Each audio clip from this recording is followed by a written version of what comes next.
Hello friends, তোমরা দেখছো আরবিকের study. তো বন্ধুরা, সমস্ত পুলিশ প্রার্থীকে বলবো তোমরা আজকে এই ভোটে একদম স্কিপ করবে না। তোমাদের জন্য আজকে এই ভোটটি খুবই খুবই গুরুত্বপূর্ণ হতে চলেছে। তো বন্ধুরা, তোমরা ৯ তারিখে যে নোটিশটি দেখতে পেয়েছিলে, অর্থাৎ ৯ তারিখে যে তোমাদের হাইট অ্যান্ড ওয়েট, তারপরে চেস্টের, তারপরে রানের যে অর্থাৎ পিইটি এবং পিএমটির যে ছাড়পত্র যে একটা নোটিশ প্রকাশিত হয়েছে। তো বন্ধুরা, তোমরা ওই নোটিশটি নিয়ে অনেকেই অনেক কনফিউশনে রয়েছো যে কাদের ক্ষেত্রে লাগু হবে, কোন রিক্রুটমেন্টে লাগু হবে, অর্থাৎ যে রিক্রুটমেন্টটা অলরেডি ফর্ম ফিল আপ হয়েছে সেখান থেকে, নাকি আপকামিং যে ভ্যাকান্সিগুলো আসতে চলেছে সেখান থেকে চালু হবে। তো সমস্ত কিছু ইন ডিটেলস আজকে আমি এই ভিডিওর মাধ্যমে তোমাদেরকে এ টু জেড ক্লিয়ার করব। তাই তোমাদেরকে রিকোয়েস্ট করব তোমরা কিন্তু আজকে এই ভিডিওটি একদম স্কিপ করবে না, তোমাদের জন্য খুবই খুবই গুরুত্বপূর্ণ হতে চলেছে। এবং বন্ধুরা, তার সাথে বলবো চ্যানেলে নতুন হলে অবশ্যই চ্যানেলটিকে সাবস্ক্রাইব করে নিতে, কারণ বন্ধুরা এই চ্যানেলে প্রতিনিয়ত পুলিশ পরীক্ষার যে কোনো আপডেট প্রোভাইড করা হয়ে থাকে। তাই প্রতিনিয়ত পুলিশ পরীক্ষার যে কোনো আপডেট পাওয়ার জন্য অবশ্যই এই চ্যানেলটিকে সাবস্ক্রাইব করে নেবে। তো বন্ধুরা, ৯ তারিখে যে নোটিশটি প্রকাশিত হয়েছে তোমাদেরকে দেখিয়ে নেই, অন স্ক্রিনে দেখে নাও। তো বন্ধুরা, ৯ তারিখে কিন্তু এই নোটিশটি প্রকাশিত হয়েছিল একটা শর্ট নোটিশের মাধ্যমে। তো বন্ধুরা, আমি কিন্তু অলরেডি এই নোটিশটি নিয়ে ভিডিও অলরেডি করে দিয়েছি। তারপরেও তোমরা অনেকেই আমাকে বলেছিলে যে এটা কোন রিক্রুটমেন্ট থেকে চালু হবে, অর্থাৎ যে রিক্রুটমেন্টটা অলরেডি ফর্ম ফিল আপ হয়েছে সেখান থেকে, নাকি আপকামিং যে ভ্যাকান্সি আসতে চলেছে সেখান থেকে চালু হবে। তো সেটা নিয়ে আজকে বলবো এই ভিডিওর মাধ্যমে। এবং তার সাথে তোমরা এটাও কনফিউশনে রয়েছে, ইউআর ইসি ক্যাটাগরির ক্যান্ডিডেট হলে কি পাবে, নাকি এসসি ইসি ক্যাটাগরির ক্যান্ডিডেট হলে পাবে নাকি পাবে না। সমস্ত কিছু তোমাদের যে কনফিউশন, সমস্ত কিছু আজকে আমি এই ভিডিওর মাধ্যমে তোমাদেরকে ইন ডিটেলস আমি তোমাদেরকে প্রোভাইড করার চেষ্টা করব যতটা পারি। ওকে, তো তাই তোমরা ভিডিওটি একদম স্কিপ না করে সম্পূর্ণ দেখো।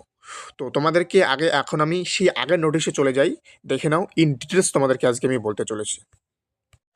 বন্ধুরা, অন স্ক্রিনে তোমরা একটা নোটিশ দেখতে পাচ্ছ, এটা হচ্ছে পিআরবির সেই অফিসিয়াল নোটিশ। ওকে, তো বন্ধুরা তোমাদেরকে এখন আমি এখানে দেখতে পাচ্ছ, দেখো এখানে বলা রয়েছে, অন স্ক্রিনে দেখো এখানে বলা রয়েছে কি, এখানে বলা রয়েছে ক্যাটাগরি। ওকে, এখানে ক্যাটাগরি বলা রয়েছে, এখানে কি মেল বলা রয়েছে, এখানে ফিমেল বলা রয়েছে। ওকে, এটা হচ্ছে তোমাদেরকে বলে রাখি, সাধারণ যে ক্যান্ডিডেটগুলো আছে যাদের ইসি সার্টিফিকেট নেই, তাদের ক্ষেত্রে তোমাদের এই ক্রাইটেরিয়াটা দরকার পড়বে। দেখে নাও, এখানে বলা রয়েছে মেল ক্যান্ডিডেটের ইউআরের ক্ষেত্রে তোমাদের ইউআরের ক্ষেত্রে লাগবে 167 সেমি হাইট, এবং ওয়েট লাগবে হচ্ছে 57 কেজি। ওকে, এবং চেস্ট লাগবে 78, এবং ফুলিয়ে লাগবে 83। এটা হচ্ছে সাধারণ যে ইউআর ক্যান্ডিডেটগুলো আছে যাদের ইসি সার্টিফিকেট নেই, তাদের ক্ষেত্রে কিন্তু এই জিনিসটি লাগু হবে, এই যে এগুলো হচ্ছে লাগু হবে। ওকে, এবং এসসি এসটি গোর্খা রাজবংশী গারোয়ালি এদের ক্ষেত্রে 160 সেমি হাইট, 53 কেজি ওয়েট, এবং 76 সেমি হচ্ছে চেস্ট থাকতে হবে, এবং ফুলিয়ে তোমাকে 81 সেমি করতে হবে। এটা হচ্ছে তোমাদের এসসিদের ক্ষেত্রে, এসসি গোর্খা রাজবংশী গারোয়ালিদের ক্ষেত্রে গেল। আর এটা গেল হচ্ছে তোমাদের ইউআর সাধারণত যারা আছে, ওকে, যাদের ইসি সার্টিফিকেট নেই তাদের জন্য এই ক্রাইটেরিয়া থাকতেই হবে। ওকে, এবং ফিমেলদের ক্ষেত্রে তোমরা দেখে নাও, ফিমেলদের ক্ষেত্রেও কিন্তু ইউআরদের ক্ষেত্রে, যেটা ফিমেল ইউআরদের ক্ষেত্রে, সেখানে কিন্তু 160 সেমি হাইট থাকতে হবে, এবং ওয়েট থাকতে হবে হচ্ছে 49। এদের চেস্ট অ্যাপ্লিকেবল নয়। এবং তারপরে ফিমেলদের মধ্যে যারা গোর্খা রাজবংশী গারোয়ালি এসটি রয়েছে, তাদের লাগবে 152, এবং ওয়েট লাগবে 45। ওকে, এটা হচ্ছে সাধারণ যারা আছে, অর্থাৎ ইউআর এবং এসসি, তারপরে এসটি যারা আছে তাদের ক্ষেত্রে, যাদের ইসি সার্টিফিকেটটা নেই, ইসি সার্টিফিকেটটা নেই, অর্থাৎ এক্সাম টেট ক্যাটাগরির সার্টিফিকেটটা নেই, তাদের ক্ষেত্রে এটা লাগু হবে। ওকে, এবং যাদের দেখো এখানে নিচে আরেকটা দেওয়া আছে থার্ড জেন্ডার বলে। ওকে, এখানে দেখো বলা রয়েছে, এখানেও সেম, ইউআর যারা আছো যাদের ইসি সার্টিফিকেট নেই তাদের ক্ষেত্রে কিন্তু 163 সেমি হাইট, এবং রাজবংশী গোর্খা গারোয়ালি এসটিদের ক্ষেত্রে লাগবে হচ্ছে 155 সেমি হাইট, এবং ওয়েট লাগবে হচ্ছে 48 কেজি। ওকে, এটা হচ্ছে থার্ড জেন্ডারের ক্ষেত্রে। বুঝলে? সেদিন যে ৯ তারিখে যে নোটিশটি প্রকাশিত হয়েছে, সেটা শুধুমাত্র লাগু হবে যাদের ইসি সার্টিফিকেট রয়েছে, যাদের ইসি সার্টিফিকেট রয়েছে। তোমরা এসসি হও, এসটি হও, ওবিসি হও, কোনো প্রবলেম নাই, ইউআর হও, কোনো প্রবলেম নেই। তোমার যদি এটা থাকে, এই সার্টিফিকেটটা থাকে, তাহলে তুমি যে হাইটের পরও তুমি যদি এসসি হও, ওকে, তুমি যদি এসসি ক্যান্ডিডেট হয়ে থাকো, তোমাদেরকে ডিটেলস আমি বলে দেই। মনে করো তুমি হচ্ছে এসসি ক্যান্ডিডেট, তোমার কাছে ইসি সার্টিফিকেটটা রয়েছে, ইসি সার্টিফিকেট একটা এক্সাম ডেট ক্যাটাগরি সার্টিফিকেটটা রয়েছে, তুমি এসসি ক্যান্ডিডেট, ওকে, এসসিতে কত হাইট হয় 160, এখন তোমার কাছে ইসি সার্টিফিকেটটা রয়েছে, এখান থেকে তুমি পাস মাইনাস করো, অর্থাৎ 155 সেমি তুমি হাইটে তুমি এখানে অ্যাপ্লিকেবল, অর্থাৎ তুমি ওখানে কিন্তু মানে তুমি হয়ে যাবে, ওকে, তোমার ওখানে হয়ে যাবে 155 সেমি যদি হাইট থাকে তাহলে তুমি হয়ে যাবে, তুমি এসসি এবং ইসি সার্টিফিকেট রয়েছে তাহলে তুমি 155 সেমি হাইটে হয়ে যাবে। এটা হচ্ছে ছেলেদের ক্ষেত্রে।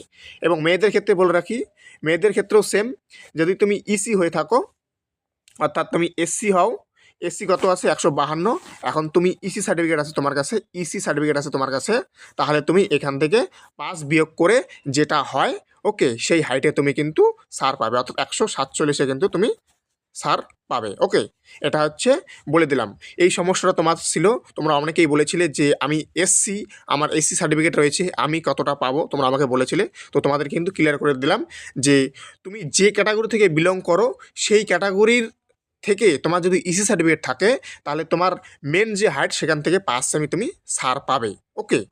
এখন বলে রাখি, এই যে গতকাল অর্থাৎ 9 তারিখে যে নোটিশটি প্রকাশিত হয়েছে সেটা কোন রিক্রুটমেন্ট থেকে লাগু হবে, তো তোমাদেরকে বলে রাখি সেটা অলরেডি যেটার ফর্ম ফিল আপ হয়েছে সেখান থেকে কিন্তু অ্যাপ্লিকেবল নয়, অর্থাৎ সেখান থেকে কিন্তু লাগু হবে না। আপকামিং যে ভ্যাকান্সিগুলো আসতে চলেছে 2025-এ, তোমরা যেটা শুনতে পাচ্ছ 2025-এ যে নিউ যে রিক্রুটমেন্টটা আসতে চলেছে, নিউ যে ভ্যাকান্সি আসতে চলেছে, সেখান থেকে কিন্তু 9 তারিখের যে নোটিশটি প্রকাশিত হয়েছে সেই নোটিশটি কিন্তু অ্যাপ্লিকেবল হবে, ওকে। আর যেটা অলরেডি প্রকাশিত হয়েছে, যেটার ফর্ম ফিল আপ হয়ে গিয়েছে, তোমরা যারা পরীক্ষার জন্য ওয়েট করে আছো সেটা থেকে কিন্তু এই সিস্টেমটা লাগু হবে না, তোমাদেরকে পরিষ্কারভাবে আবারও বলে দিচ্ছি।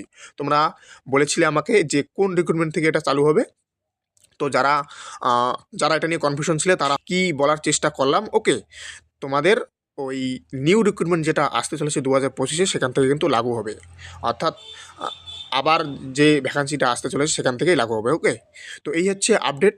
যদি তোমাদের আরও কোনো কনফিউশন থাকে তোমরা অবশ্যই কমেন্টে বলবে, আমি তোমাদের ক্লিয়ার করার চেষ্টা করব, ওকে। তো বন্ধুরা, আজকের ভিডিও এ পর্যন্তই, দেখা হচ্ছে আবার নতুন কোনো ভিডিওর সাথে। এবং তার সাথে বলবো, চ্যানেলে নতুন হলে অবশ্যই চ্যানেলটাকে সাবস্ক্রাইব করে নিতে হবে, কারণ মধ্যে এই চ্যানেলে প্রতিনিয়ত পুলিশ সংক্রান্ত যে কোনো আপডেট প্রোভাইড করা হয়ে থাকে, তাই তোমরা প্রতিনিয়ত পুলিশ সংক্রান্ত যে কোনো আপডেট পাওয়ার জন্য অবশ্যই এই চ্যানেলটাকে সাবস্ক্রাইব করবে। তো বন্ধুরা, থ্যাংক ইউ ফর ওয়াচিং আরবিকে স্টাডি, দেখা হচ্ছে আবার নতুন কোনো আপডেটের সাথে। জয় হিন্দ, জয় ভারত, বন্দে মাতরম।